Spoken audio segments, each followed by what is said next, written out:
Been a while, Pete. Good to see you. Good to see you, Kyle. Oh, it's been a hot second. Oh man, I need like a little atrium thing right here, the same way that you have your little sales loft. Oh man, now I feel There's a couple no, of adjustments to get it in the right spot. yeah. I imagine one right behind you, right there, Pete. We'll make it happen. We'll fix it in post. Put it on here. That's good. Yeah, Yeah, I there love it.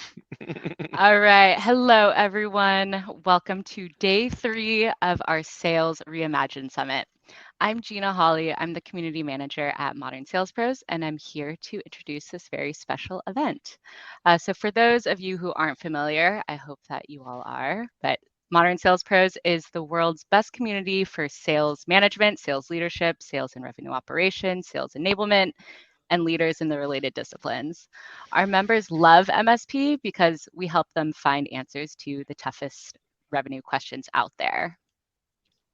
This summit would not be possible without our amazing sponsors. And I see Salesloft on there, so that's Woohoo! pretty that's great. We've had a long-term relationship with Salesloft and love working with y'all. So we're happy to have Kyle on this event. Mm-hmm. But thanks to our sponsors, we wouldn't be able to do this without them and provide this free content. So if you want even more free content, go to the sponsors tab at the top of your page. All of our sponsors have put a bunch of ungated goodies in there for you all to download and get better at your sales process. So please do check them out. And we're on the 3rd day of our summit. So you can Mm. see the other events that we had in the past 2 days. They're pretty great. You can see the recordings for all of those on our website. But for this event, we are about to get going with our fireside chat with Kyle Porter, founder and Woohoo! CEO at Salesloft. After this event, we have an all-female CRO panel. And then later tonight, if you live in New York, Austin, or San Francisco, you can join our in-person salon and happy hour, the first ones that we've done in 2 years. So Oh I hope man, if you that's gonna live be there, awesome. People yeah, love those. They're the best. They're so much fun. I think we have around 350 people signed up for San Francisco. So Oh man. hope you all show up. It's going to be a great party. Yeah, that's gonna um, be that's gonna be awesome. People love them, and they come out of them and they're just like, "Oh man, I really miss that." I Miss humans. know. Yeah, Yeah. there you go. We Yeah, have our annual exactly. conference all the time, and then the last scheduled annual conference was March 2020, and we had to cancel it. Oh, And it was really sad. We lost out like $1 million on that deal, by the way. oh, you But guys have we're another back. one coming up, right? That's right. We're back, and we have our Sales Love 22. That's August 22nd and 23rd. By the way, since I'm talking about it now, if you email me, I'll hook you up with some reduced way to get in and join us. It's going to be awesome, Where incredible. it's where is it at? Love I'm that. sorry that we're totally derailing you here, Gina, but like, It's in It's all good. Austin. It's in Austin, downtown Marriott, and it's oh, going to be rad. a beautiful hotel.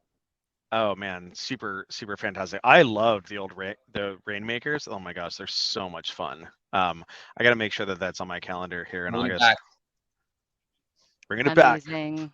Okay, and we'll put in the chat how people can get that reduced Love it. ticket. But anyway, okay, so for today's event, we're gonna I'm doing this introduction and then we're going to get into our content. And we'll have some time for Q&A afterwards. So definitely if you have questions for Kyle and Pete, put them in the Q&A panel and we'll get to them at the end of the event. And because people always ask, yes, this event is going to be recorded. You can watch it on our MSP website after, probably at the end of today. And definitely, if you want to chat with each other, you can. Please do engage with each other in the chat. Let us know where you're calling in from, and let us know what you think about the points that Kyle and Pete make today. It'll make for a good conversation. Kyle has good points. Pete, not so much. We're going to see if we find something we'll Let argue us know what you think, everyone, about. and then upvote. All right, great. But let's get started. So we have here the amazing Pete Kazanji. I'm sure many of you have met him before. He's the co-founder and CRO at Atrium, and he's going to be the moderator for today's event. So Pete, go ahead and introduce yourself. Take it away. Yeah. Yeah, I'll just give folks a really quick rundown on me, since I'm kind of the lesser of the two importances here. I'm Pete Kazanji. I'm the founder of Atrium. And just really quick on Atrium, we make what we like to call data-driven sales management software. It's software that helps sales managers, so AE, SDR, AM, CSM managers, use metrics to improve team performance. Prior to Atrium, my last software company, TalentBin, was a recruiting software company that I started in 2010. And that's really where I got into sales, was I went from being our first, like a business generalist founder, to our first sales rep, sales manager, then sales leader. And that's really kind of like where I learned about like the process of sales, and how, and more importantly, like how you could run an operationally excellent, analytically excellent sales organization, imbued with like technological leverage, so on and so forth. And this was back in the day. This is when you had to kludge together your sales engagement solution. It didn't exist in 2010, let me tell you. And so that was acquired by Monster Worldwide in 2014, and then subsequent to that, I started Modern Sales Pros, and also wrote a book on early stage sales called Founding Sales. So that's me. But more importantly, I'm super pumped to have my friend Kyle Porter here. Needs no introduction, but I'm going to do it anyway. I think, for folks who are here, you probably have heard of Salesloft before, just a couple times. But Kyle is the founder and the CEO of Salesloft, big innovator in the sales engagement and kind of digital selling space. A huge stalwart in the Atlanta technology ecosystem, and and kind of the beneficiary of a recent strategic investment by Vista Equity as well. So Kyle, maybe you could tell us a little bit about like your background before Salesloft, and then we can kind of get into some of the topics we're going to be talking about today. Yeah, well, thanks for having me, Pete. Love chatting with you as always, and Uh-huh. such a big fan of what you built with Modern Sales Pro. So, hey to everyone out there, excited to spend some time together. Let's keep the chat alive and make sure we have some good dialogue going. So, I think the best way to describe my background experience, Pete, is I've just been in love with sales since the day I can remember, since childhood.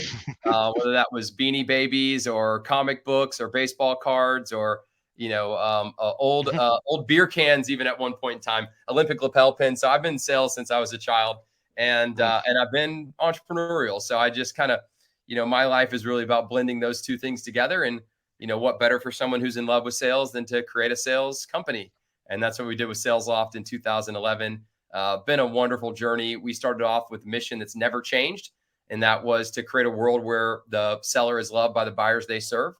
And really believed in authentic sales and sincere sales from day one, and creating environments where companies can really be more predictable and steeped in science and math to generate and maximize revenue. And it's really been a fun journey. So the growth has been a blast. We're just shy of 900 lofters today on the team. Wow. And in December of last year, after 10 years since starting the company, we sold the majority of the business to a private equity company, Vista Equity, for $2.3 billion, plus 100 million cash on the balance sheet, so 2.4 million. And the company remains and continues. We swapped out the board, and we're still on the same mission with the same people, the same energy, but we've got more resources. We've got more intelligence behind us, and wisdom and experience of the Vista team. And we are growing faster today than we have in the last 2 years or so. So excited to be on this journey, and just love the sales community and love solving salespeople's problems with solutions.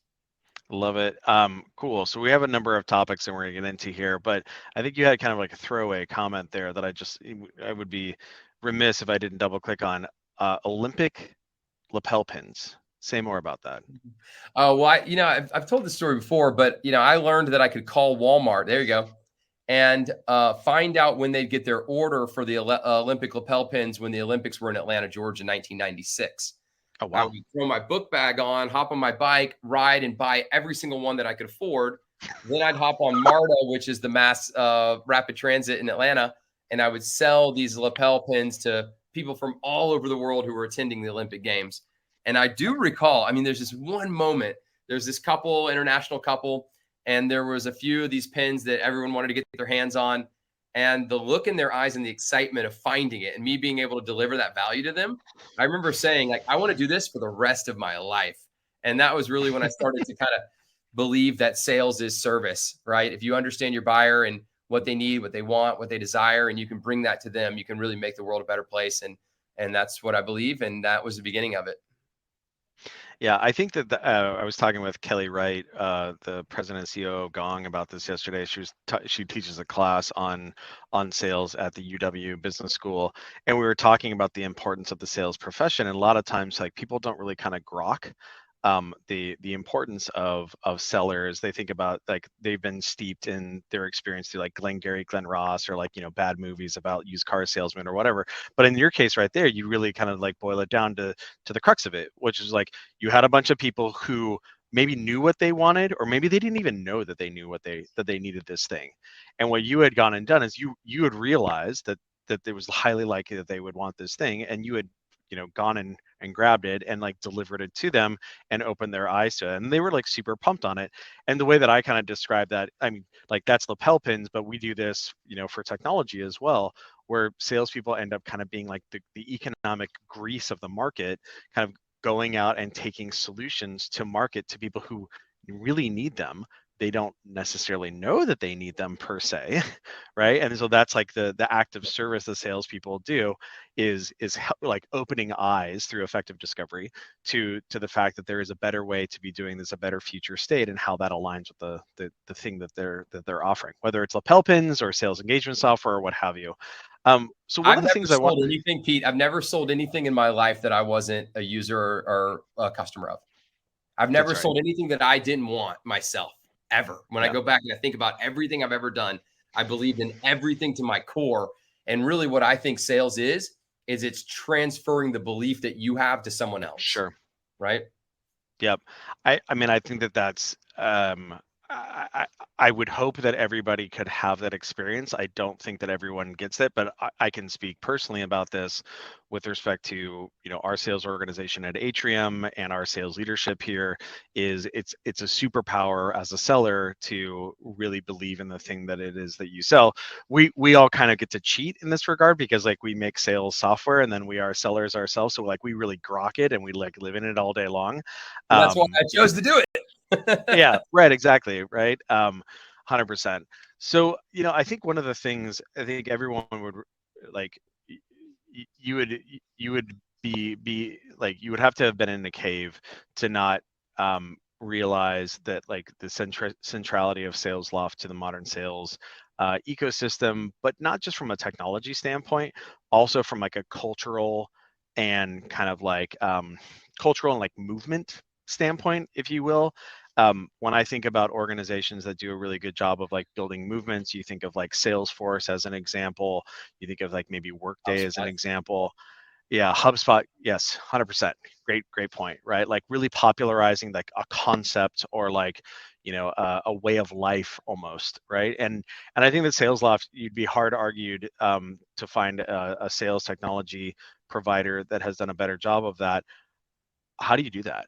Right, like, how do you build that movement? Because like, building technology is hard enough, but then if you can wrap it in a movement, now you've got something really special. But it's like, it's one thing to like ship a bunch of features with engineers. It's another thing to like uh, engage in an exercise of like mass communication and kind of like catalysis. How do you do that? Yeah, it's interesting that you mentioned, we talk about these companies. I was very flattered recently. Jason Limkin put a post up from SaaStr, and it was something that I had written, and something from Salesforce, and something from Zendesk. And I was like, wow, these are two of the companies that inspired me when I was at the very, very beginning of this journey. And HubSpot was actually the third. And it was HubSpot. So Salesforce had inspired me because of the ecosystem, the app exchange, the app store, right? Sure. Zendesk had inspired me because of the brand and the customer love. And then That's HubSpot right. had inspired me because of the champion of the concepts of inbound marketing, right? The Right, like community. a way of life. That's right. That's right. And I think that last one's what we're talking about here. But, I think it does go back a little bit to what we talked about before, which is the passion for it, right? If I didn't love sales, then I wouldn't attract people that love sales, that understood sales, and this deep empathy for the problems and challenges people are facing. Someone once told me, actually it was last week, they said, Kyle, one of the great things that Salesloft did early is that there was this role in sales that wasn't really getting respect. and wasn't really getting appreciated. And it was a sales development role, right? And Sure. you brought them a level of sophistication, a level of respectability, a level of a highlight on them in the organization, right? And I never had thought about it like that. I just loved what they were doing and wanted to help, you know? And so I think Sure. I think it's all emotional passion of wanting to, serve that space. And so you put everything you can into making them better. And the last thing I'll say is, from my original marketing strategy with this company was, let's find our audience and solve every problem that we can for them around sales. It doesn't matter whether it's cadence related or phone calls and emails over a certain period of time or conversation intelligence or forecasting. It was just, let's solve their problems, and build a community around that. I think that's really, yeah. So, okay, this makes a lot of sense because I'm sure you've read what is it called, Behind the Cloud, Yeah. the Salesforce, and I think that Salesforce did a really good job of this around the sales operations / like Salesforce administrator, right? Like a CRM administrator, making it such that went. Yeah, making it such that went from kind of like this like back office thing that like wasn't very celebrated or whatever to really lionizing it and kind of like lining up behind it, both from a customer love standpoint and kind of putting them on stage and celebrate. Like you look at all the Salesforce advertisements, and actually now that I'm saying this, like you see this with the Salesloft advertisements as well. Like you see people, you see faces, right, who are like the humans who are behind, like who are the customers, and really lionizing them. So people are like, yeah, you know what, I'm really bought into this because they're really bought into me. They exist to help make my career better. Now that you're saying this, and I wish I could say it was as intentional, I'll pretend it is. We have a similar kind of mindset with respect to sales managers, where our belief at Atrium is that sales managers, whether talking about SDR managers or AE managers, they're kind of like the first line of defense, if you will, because like they're the ones who are right there, boots on the ground. Like they've got their 6 reps or their 8 reps or their 10 reps that they're responsible for. And so making it such that they can, and like oftentimes they're like brand new promoted AEs or SDRs or whatever, kind of like out of the frying pan and into the fire. And so making it such that they can have the resources that are available to them to make them as successful as possible, to use data to manage their team and ultimately to make their team more successful, because like they're successful, their team becomes more successful.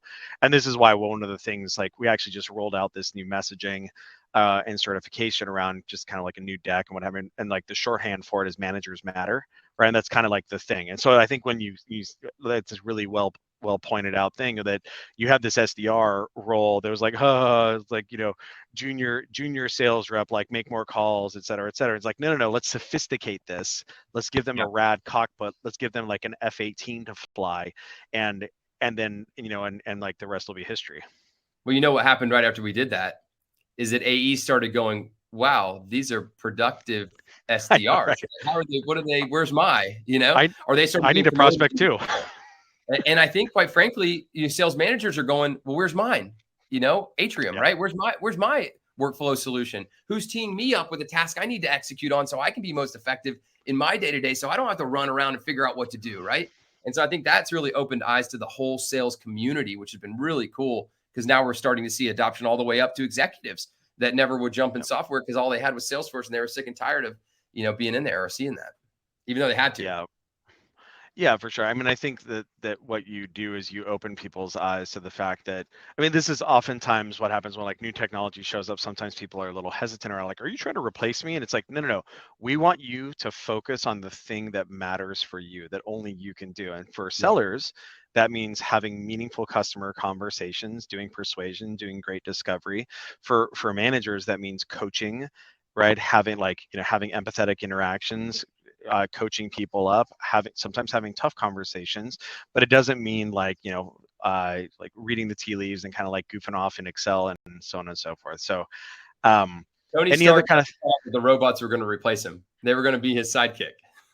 yeah, exactly. Any other things on kind of like what, I mean, I know that I would say that you guys have done a really fantastic job of building a movement. Any other kind of things around kind of specific tactical things? I mean, I know that you like Rainmaker has always been really super fantastic.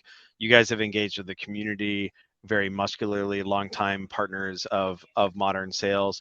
Any other kind of things that you would recommend to folks around like how they can do a better job of like building a community, or sorry, building a movement for their customers and their organization? Yeah, one of the things that we did really early on that I think was valuable, and it's a tactical decision that really emanates from that emotional love for this space, is, we saw a bunch of people that were making a difference in the community, and they were bloggers, they were professional services, they were speakers, they were just stars of the modern sales community, let's call it, before MSP even. And we went out and we got to know them, and we got to understand their content, and we would just take the things that they were saying and share it with all our community, and not ask for anything in return, but just pump them up because we believed in their message. And of course, that came back to us, right? They would get up on stage and be flipping through their deck and say, everyone needs to sign up for Salesloft. And we get 300 signups that day, And so I think it's a tactic that anyone can use, whatever industry you're in. If you're in the go-to-market marketing side of that team, go find the people that are making a difference that your audience is listening to and pump them up. And don't look for something in return immediately, but, see how kind of building that bigger world will help you.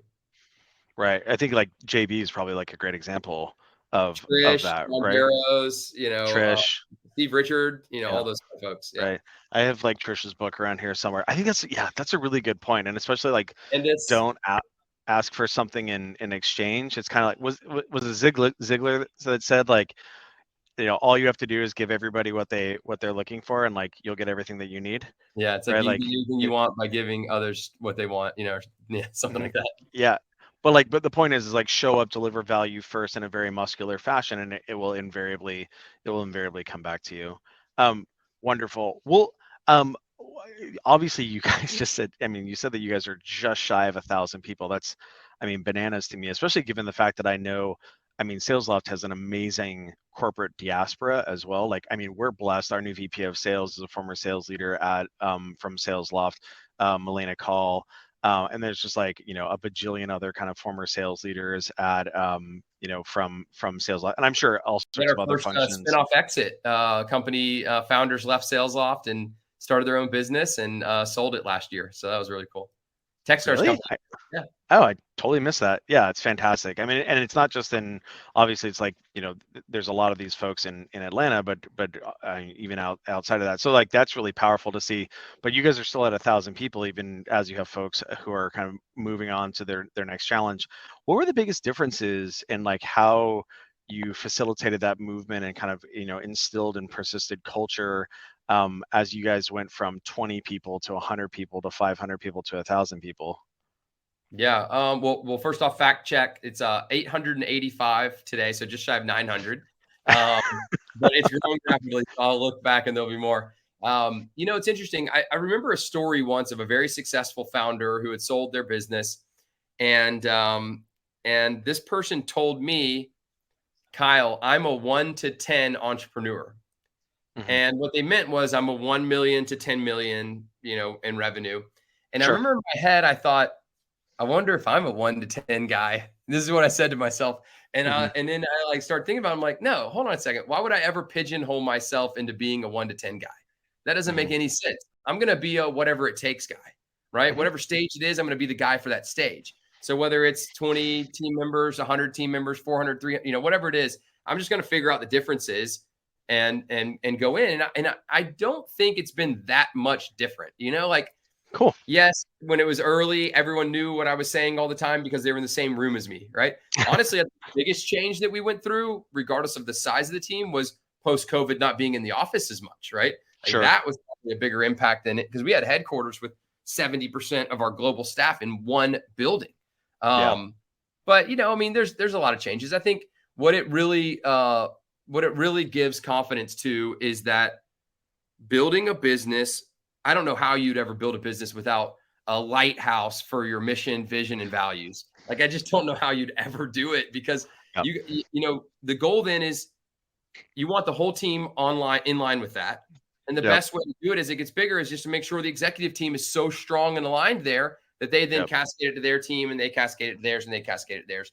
So I think it's establishing this kind of cadence and rhythm of super strong values and mission and vision, and then a communication structure that just disseminates it in a way that reaches everyone in the organization, however big you are. Yeah, but I think what ends up happening is, and so a lot of people who are listening right now are sales managers or sales leaders or what have you, is like, as you get more abstraction, like the messaging has to be simpler and like more concrete. Like it can't just be like, oh yeah, like everyone knows. Like of course Yeah, they all yeah, know. No, yeah. no, they don't. Right. And like the amount of repetition that you have to do just goes up and up and up and up and up and up, because what you're doing is you're going from aligning like 10 people to aligning 50 people to aligning, 250 people, what have you. And so I think that this is something that like I find right now, because we have 15 account executives. Just like 6 months ago we had 4, and it was one of those things where like you could like turn to the AEs and be like, hey, don't do this anymore. And they're like, got it. Right. Yeah. And then you you go to like 20 people and they're like distributed, and like maybe that person's not in the office that day or whatever. And so like now you have to get good at documentation, but then also just like Yes. we're like repeatedly coming back to it and coming back to it. And one of the big things that I'm a big fan of is mantras in this. Like I'm a big documentation guy because I'm a huge nerd, and like what do you want, right? But also I think I also realize that like we manage humans, and humans are messy, and then humans are also kind of like programmed or guided by stories and mantras and things like that. And so to the extent that you can mantraize things as much as possible, like in our organization we have all sorts of like shorthand, like calendar is destiny, right? Like we talk about that all the time. Like make sure that your calendar is lined out in the way that you want to spend your Yep. time, or like light it up, show them the light, close it down. Like those are our that's our internal kind of go to market mantra there. And I know that this is something that like force management and other sales leadership kind of methodology companies do, is like make it such that people can have these things to hold on to. Did you guys have any kind of like internal terminologies or like mantras or kind of like watchwords that people would continuously come back to at Salesloft to kind of remind them of those North Stars and kind of the tactics to get there? Yeah, we have for sure, and a few of them are kind of funny. Like I Inside remember jokes. verbals are for gerbils. We used to have the mouse pad that would have the little That's a good gerbil one. on there and the Salesloft logo. Yep. Because the happy sales rep who just got the green light verbally. They're gonna buy. But I think the one that's been most impactful to us is the concept of sales love, and that's now the name of our conference. But what that means is that we're not just loving our customers, but we're empowering them to deliver their customers with an incredible experience. And so it's this kind of like meta approach to distributing the power of good sales throughout the world. And I think that's been the one that's been the most impactful, because it's less about programming and more about inspiration, and really helping us to know where to direct our energy and attention. Mhm. And so I think that's the one that I think has just really outlived anything else that we've done in the organization, to be successful of aligning our whole organization to be just customer obsessed. So the name of the conference is now Sales Love. That's the name of the conference. Yeah. That's a great name. Thank you. That's excellent. Yeah, that's perfect. Right. Wow, it's funny because like people ask me all the time about like where MSP came from, and I tell them all the time, I'm like, look, we knew that there was this opportunity to bring people together to help them answer each other's questions, and then moreover we knew that the market, like sales operations, sales leadership market, was going to be very important for us at Atrium as we scaled up. And then you look at something like Dreamforce, where and some of these other kind of like vendor conferences, but what ends up happening is they start after, right? They start after like the product exists. And Yeah. so and what ends up happening is like what you want to do is of course you want to expand and get bigger than just like your own kind of little product and become Yeah. like the center of whatever the community is. And so part of that kind of comes down to having a name like Dreamforce. Like, okay, it's not about Salesforce, it's about like this dream or whatever. And so yeah, I love that. Sales love. It's just right. That's perfect. And it's in Austin, which is even better. Wonderful. Well, so as you guys have been scaling, I think that like one of the things that, gosh, I would say, I mean, is it a fair claim? You tell me if I'm high here, but like sales engagement is like probably the first meaningful like sales technology category subsequent to CRM in like the last like decade or so. Like I feel that like sales engagement was like the first one where there was like very meaningful breakout, especially of like multiple vendors. Yeah. And so You what don't that did was count like like LinkedIn or maybe CPQ. I mean, I guess maybe CPQ. Okay, you're right that like CPQ can, but I feel that at least in the Salesforce ecosystem, it was like kind of like a one horse race there, at least with Steelbrick, right? And then they got bought very quickly and kind of became the de facto, at least for kind of like upmarket organizations. Whereas like sales engagement was like the Wild West for a while, and then of course there's two primary two primary winners there at this point. What like how did you operate in such a cutthroat competitive environment? Because like it was not, it's a serious competition. I asked David Cummings, who was the CEO and founder of Pardot back in the day, and he competed pretty aggressively against Marketo. I said, what was the biggest surprise on your entire journey? And he said the biggest surprise was how cutthroat the competitors would be and the behaviors that I saw out of the competitors. And so, of course, I go, well, that won't happen to me. And then I'm like, yeah, damn, that's still a surprise, even though David told me that was going to happen. He literally told you. But it's still been a surprise of how how nasty it can get, quite frankly. And, we always work really hard to not let it, but it does. I think for me, I was just on YouTube earlier today, and I don't know why. And I get this, they always recommend that I watch this Margin Call, the scene from the movie Margin Call. Jeremy Irons is the CEO of the bank, Yeah. And like everything's falling apart. Yeah. It's like day zero of the mortgage-backed security, like dismantling of the whole great financial recession. And he's sitting up there and he's basically about to like offload all of these bonds, And he says to his like main right-hand person or whatever, he says, there's like 3 ways to get ahead in business: be first, be smarter, or cheat. Right. And he goes, and I don't cheat. And while I'd like to think I'm smart and we got really smart people here, I'm not so sure we can win there. He's like, so that leaves us with going faster and being, Yeah. And I think for us, that's always just been the attitude that we've had about it. When you think about this space, when we started, I mean, the first thing we did was we were the first to create a LinkedIn scraper. We don't even sell this thing anymore, right? Yeah. But like this thing exists. It was a need. It was a need. Copycat versions of this thing, right? I invented that. I remember where I was when I invented that. I remember asking engineer, can you do this for me and make this thing do this? And, and so we moved from that. And the next thing we said is, okay, well, we learned that people had all of these contacts, but they weren't processing them the right way. All right. Well, how do you email them more? Phone calls, emails, social touch points over a period of time, hold you accountable, execute on the steps, right? Learn from your results and keep going. And so we were the first to create this idea of a cadence that brought together phone and email under one workflow platform.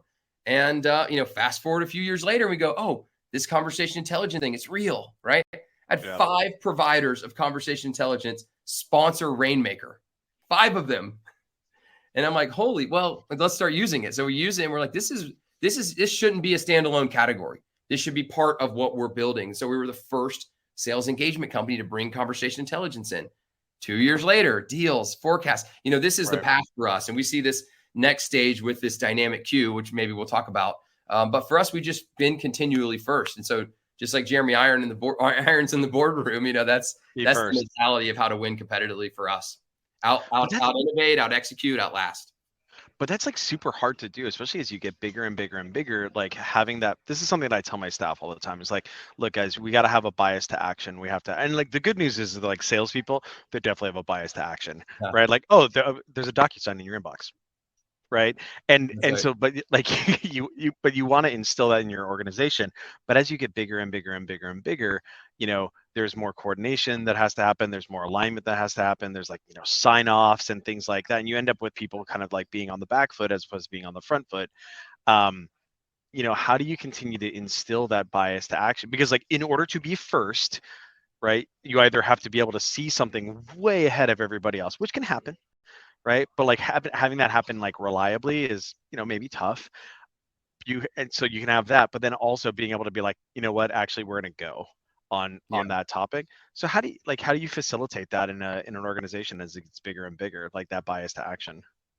Yeah, I always realized that, if we were going to achieve what we wanted to achieve, I'd have to grow faster than the rate of my peer CEOs, whether it's competitors in my space or just in general, right? And so that was really important to me. And really the framework that we went with in order to achieve that was the Patrick Lencioni 5 dysfunctions, AKA 5 to thrive. So the whole idea here is, rule number 1 at Salesloft is be vulnerable, admit your mistakes, weaknesses, challenges, obstacles, all those things. So you break down all the barriers of interaction. And the second one is, now let's go dig into conflict. Let's fight and battle it out in a positive way. When we do this, then we'll be able to make commitments faster, right? So, I mean, this is just straight textbook stuff from 5 Dysfunctions of a Team. Then we make commitments faster. Now we're able to hold each other accountable and ourselves accountable. And if you are vulnerable so that you have productive dialogue, so that you make your commitments, so that you hold each other accountable, that's the formula for a focus on results and moving faster. And so we just start, I mean, like, people call me fanboy of Patrick Lencioni. It's like I've never read it, but now I need to. Yeah, we had our seed cash funding and we had our seed knowledge funding from that book. Yeah, I mean, I'm a huge fan. Like, yeah, there's a lot of like foundational books that I think that organizations could do it better. Like, I'm really appreciating you sharing this with our audience here, even though our audience is primarily sales leaders, sales operations folks, and what have you. But I think that even if like say yeah, if you exactly like, I think if you're I think like moreover, if you're a VP, like say you're a VP of sales and you've got like, you've got 5 sales managers, or maybe you got like 2 or 3 SDRs, 2 or 3 SDR managers, you got like 5 or 6 sales managers. I think you can implement the same sort of thing where, making sure that you have good alignment and making sure that people are having good candid conversations, and then also facilitating that with your peers, because like as a VP of sales, right, like you got customer success downstream from you, you got marketing upstream from you, and being able to like, have productive conversations with them, even if they involve productive conflict, in order to then drive to decisions and commitments, so then we can act, as opposed like, I mean, I guess at the end of the day, the death knell for organizations of our stage is just like stasis, right? Just like, hey, yeah, like not acting, holding a grudge on other people and not letting it free of it, things like that. It's all these like political things that happen. Yeah. So 5 Dysfunctions of a Team. Okay, I guess I know what I'm going to read this weekend. You can actually just skip the whole book and go to the back of it. There's like 20 pages at the end, and it's just all the answers.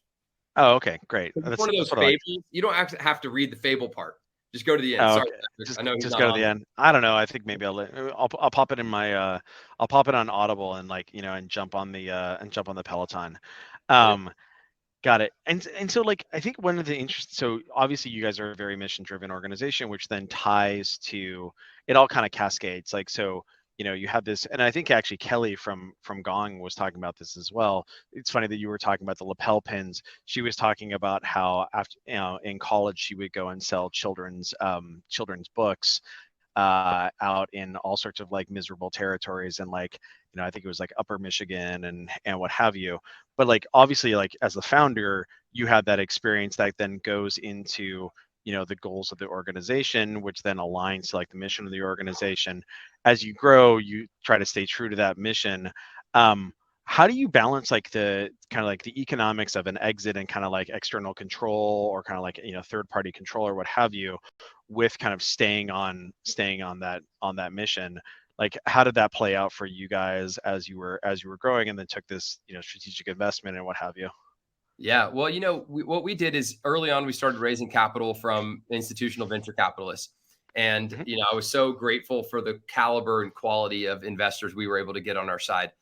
Folks like Jason Green, one of the founders of Emergence Capital. They did Box, Yammer, Success Factors, Viva, Zoom. They were the only institutional investor in Viva and first in Zoom. Insight Partners, the founder of Insight, Jeff Horing, who joined our board. But these great investors make impact in the earlier stages of the business. When you're trying to build your first executive team, or raise your next round of capital, or like decide whether to launch this product, like they're very early stage focused, even though they've been with companies, later. But they also have a business that is about going back and getting their next investments. That is the name of the venture capital game, is make an investment in Salesloft. On to the next. But go get more, right? And when we I didn't control the business when we sold to Vista. I wasn't in charge of the company, because I diluted to these investors who were great and helpful and awesome. So really what happened when we did this Vista deal is, first, I told the board, I said, hey, it's been a long bull market run. Interest rates are there's inflation and interest rates. Like, I mean, literally told them all these things. And then we go, okay, well, let's do this deal. And the biggest reason we wanted to do this deal is because Vista has seen 300 examples of Salesloft going through what we're going through. And they've got so much wisdom and recall and experience and people that are motivated not to go back and get the next deal, but to help us get to the promised land, right? And so they align with our mission and vision and values. They align with our goal to take this business public.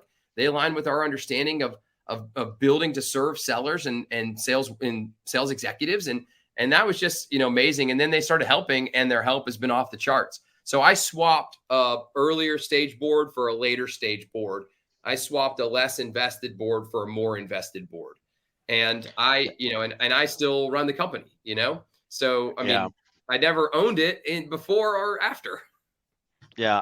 I mean, I think this is it's one of those things that like a lot of folks have kind of commented on SaaS markets. Like, I actually think like Jason Lemkin probably does the best job of like commenting on this. If people don't follow him on Twitter or LinkedIn, you got to get on that. He's, he's extremely informative.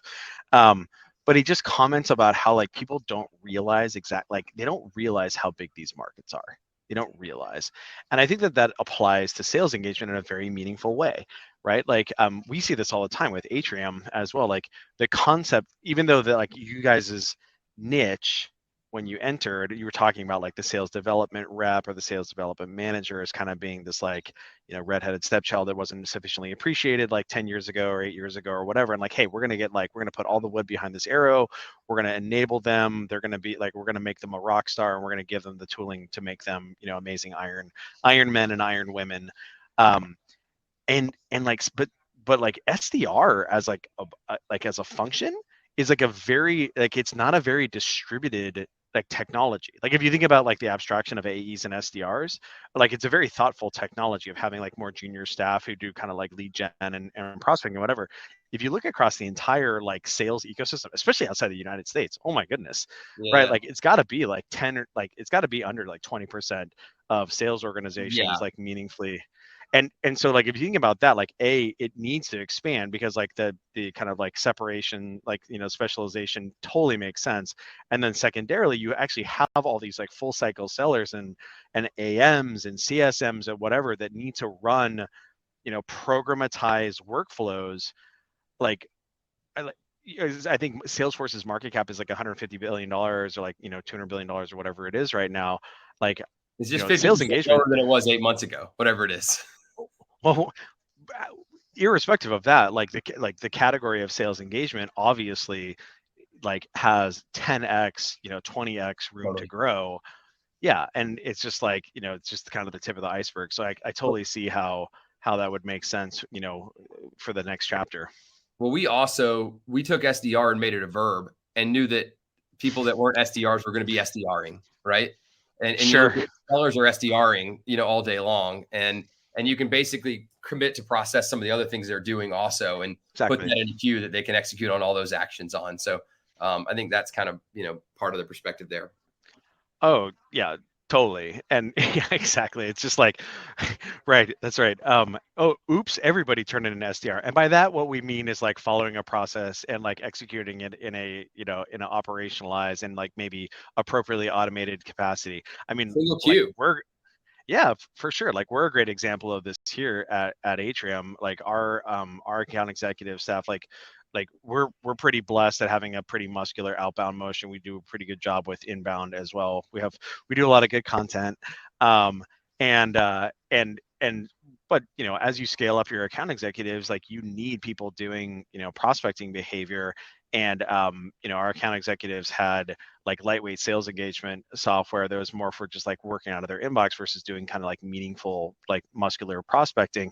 And of course our new VP of sales was like, cool, everyone's getting a Salesloft license, let's go. Chop chop. Thank you for that, by the way. You talked about TAM, and it reminded me of something that's happened as I've raised money throughout the years for Salesloft. And there's like that general theme or advice that you're like, kind of be edgy with your investors and you have more likelihood to get a deal from them. I think the Joe Silicon Valley takes it all the way to the extreme. Right. But I wasn't ever like that. I was always really like empathetic and like sincere with my investors. But there was one thing that I would always be a smart ass when they would ask me. And it was if they ever asked me about the TAM.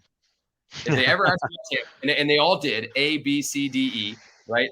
I never answered them with like, well, Gartner predicts, or there's X number of companies. And Right. like literally, I just said, how many companies do you know that sell to their customers and prospects via phone and email? That was it. And that was my answer. Gee, Kyle, I think that's everyone. That was my answer to Tam on every investor, including Vista. And I never went deeper than that. Now, my product marketing team has like Tam slides and stuff, but I don't even care about them. I just don't care. It's huge. I go, how many people bought sales engagement today, and how many new companies were started?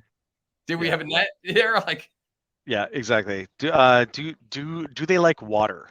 You know, do they breathe air? Yeah, I mean, gosh, I'm a huge proponent and advocate of the sales technology space in general, because I think that actually Kelly was talking about this yesterday about how the sales organizations historically have not had the same level of investment as actually it was Henry, excuse me, from ZoomInfo was talking about this, have not had the same like level of operationalization and automation as kind of other parts of the organization, like engineering and kind of things like that, like continuous integration or what have you.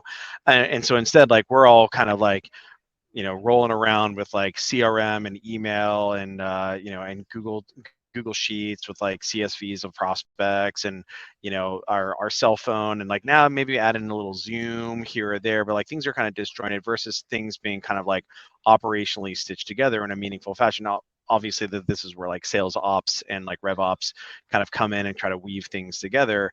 But yeah, like there's just so much room for operational execution, like fewer drop balls, more automation, more leverage in the sales organization. Obviously, the SDR is kind of like the tip of the spear there. And I think that actually you see a lot of SDR leaders like going into other parts of the business and kind of bringing that like process excellence along. I think that they're kind of going to be the ones that like infect, if you will, the rest of the organization with that like operational mindset and that like automation mindset. Here's an interesting one.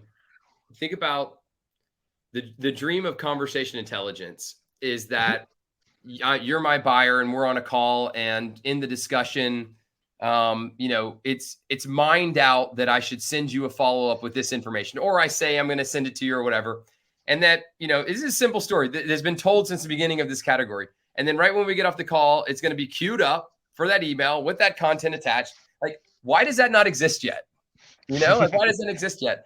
And, it's interesting. I think Salesloft has been in the workflow low-hanging fruit game, while other companies that have come and gone have tried to do more complicated stuff. Right. It's kind of like Apple. Yeah.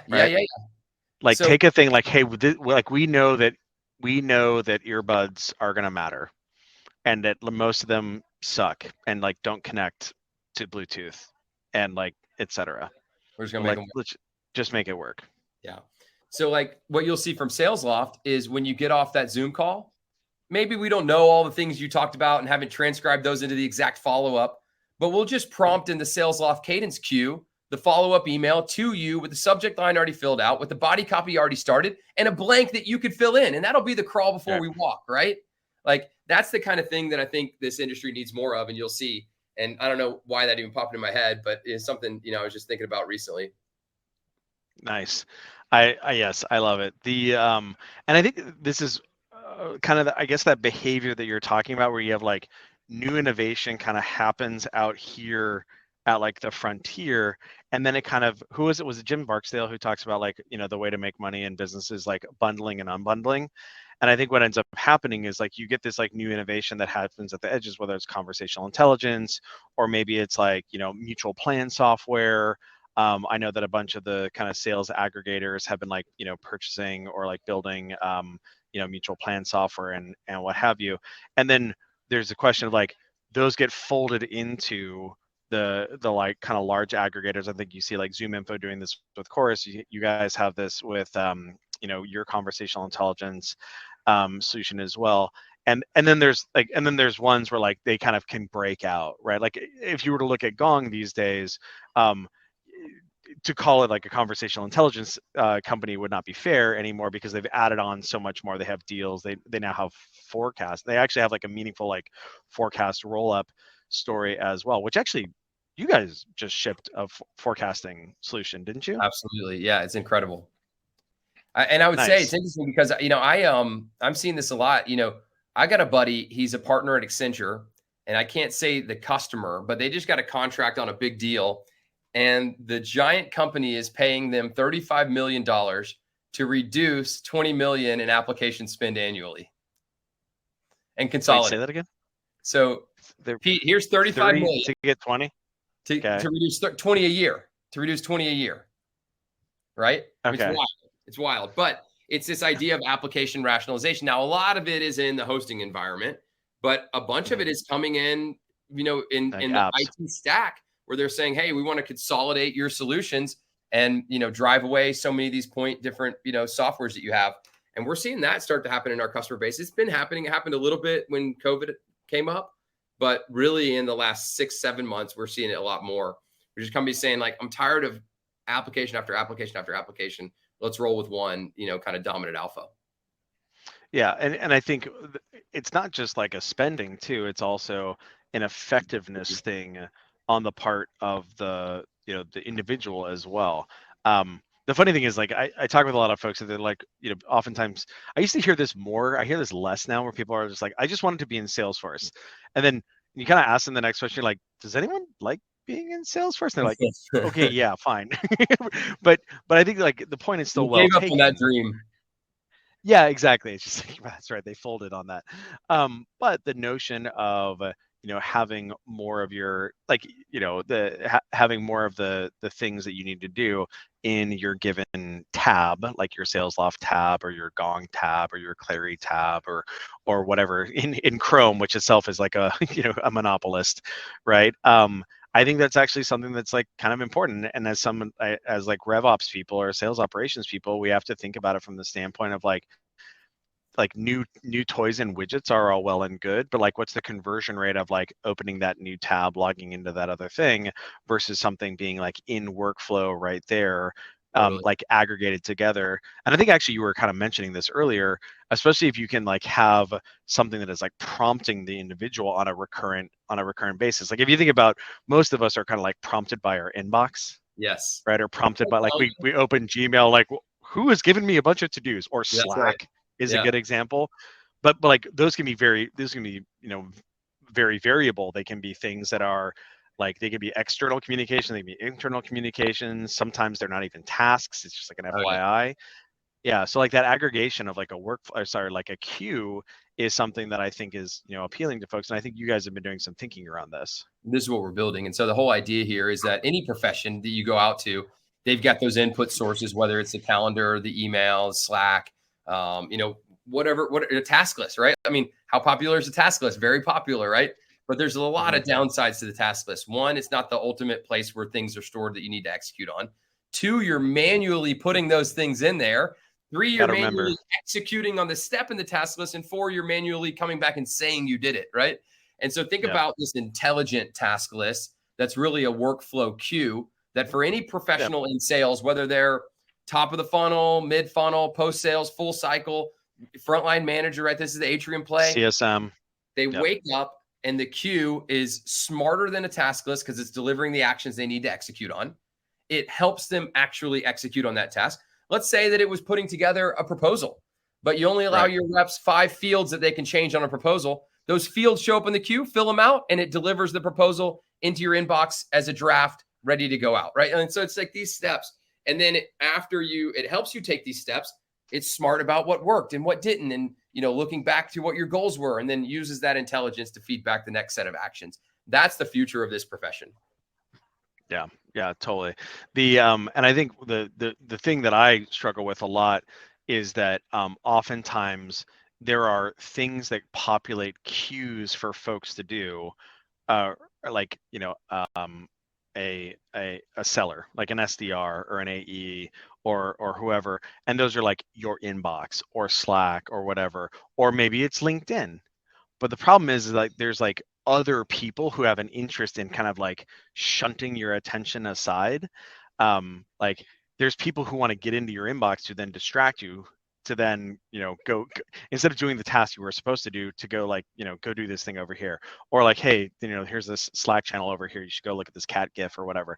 And so the notion of something that is works, or like, don't even get started on LinkedIn and all the bro poetry and kind of like thought leadership on this. Oh my goodness. Well, what I guess I heard, I'm guilty is of that. really going on is all these post IPO companies and their employees just on CNBC watching that ticker all day long, Right. with what's in the market. Yeah, like fill in the blank, but like what I want is, the thing that is, and this sounds very appealing, which is like, hey man, like here's your queue of things that you actually need to do, right? It's not, ain't no cat gifts in there. There's no like LinkedIn bro poetry in there, or like polls or whatever. There's no, there's no external whatever, or like there's no menu from the lunch showing up in your inbox, whatever. It's like, here is my things that I ought to be doing. And as a revenue professional, whether I'm an SDR, an AE, CSM, AE manager, SDR manager, or whatever, this notion of like here's the things that I ought to be paying attention to is very appealing. So I'm looking, just send me the Figma mockups. I'm looking forward to it. It sounds super awesome. Well, Kyle, and surpassed in there too. There you go. Right. Like, hey, Mr. Manager or Ms. Manager, like this rep right here has got these things that you need to pay attention to. I think we need to have we need to have a conversation. You got to schedule a conversation with them in your next one-on-one. Well, we're coming up on time here, Kyle. Is there anything else that you'd like want to share with the audience around like things that they should be paying attention to with respect to Salesloft, or kind of like words of wisdom, aside from coming to the best named conference ever at the Salesloft conference in August? Anything else you would like to add? Well, I think maybe just a story that leads into a lesson that I think people that are attending here probably already get, and I just want to reinforce it. When I was early in my career, I would go to these, and I would participate and listen and follow up with the speakers and get to know them and share my goals and hopes. And I just wanted to say thanks for what you're doing to this community, for this community. And thanks everybody for showing up to this to listen and learn, because this is, aside from our talk, you got some incredible talks that are really adding a lot of value. And I think, those people out there, you're growing your career, you're learning more, you're doing more, you're becoming more. And I just applaud you and hope I can be part of your journey in some way. So thanks, Pete. And thanks everybody for making it out here. And thanks for having me and listening to me. Yeah, I think that's well taken. Like, we this is something, I hope people don't follow me on Twitter, because like I'm kind of a spicy follow. But one of the things I comment on, because like I'll like work on stuff during the weekends, and I'll be like working on some sort of automation or working on some part of our tech stack, and I'll just like sit back and kind of reflect and be like, my goodness, like as sales professionals, we are like in a time where we are like so enabled, and like the industry is like modernizing in such a fast clip. It's like it's a wonderful time to be in sales as an SDR, as an AE manager, as long as you're open-minded and willing to learn and embrace and grow. It's a very great, it's like there's no stagnation going on here. There's only development and change. Hey Gina, are you here to tell us to conclude and tease our next event? You're getting the hook. No, but thank you both so much for this conversation, for sharing your expertise with our community. Thank you. I'm sure everybody really appreciates it. I put in the chat the link to Salesloft and Kyle's email. So if you want a discounted ticket to join them in Austin in August, definitely send them a message and check it out. I know the team's been working really hard on it. And for our audience, so we have one last event for you today, last virtual event. It is So You Want to Be a CRO, with a full female CRO panel. It's going to be fun. awesome, and hope to see you all there. And again, if you are in SF, New York, or Austin, we'll see you tonight. Thanks, everyone. Okay. Thanks, Gina. Bye.